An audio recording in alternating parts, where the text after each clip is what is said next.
Nyimenya kwa Ramogi obila ma Nakuru omako Achij moro ma jahigni 23 manie kweth mar maundo ma otese ni watizi ma en nyamin kweth mar confirm mosebedo ka chando jodak ma Nakuru.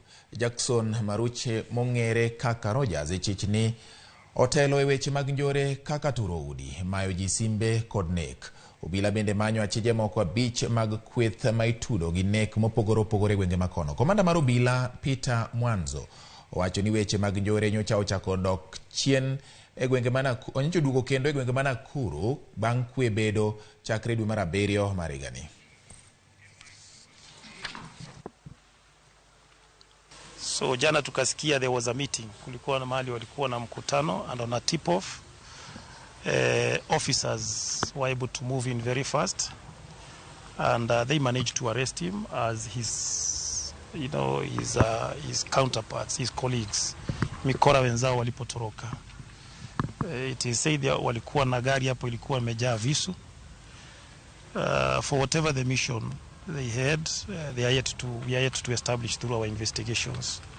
The gentleman here before us is linked to many atrocities and killings within Nakuru. So we are investigating him along that line.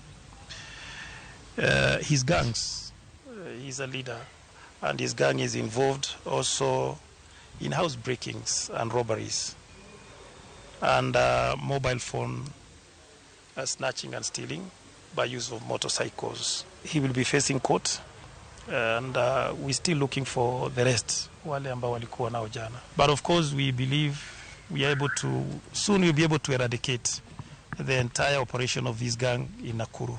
On the onset of the confirmed gang, things appeared not to go well, so he alleges to have surrendered to the OCS Bondeni police station, which information we are yet to verify.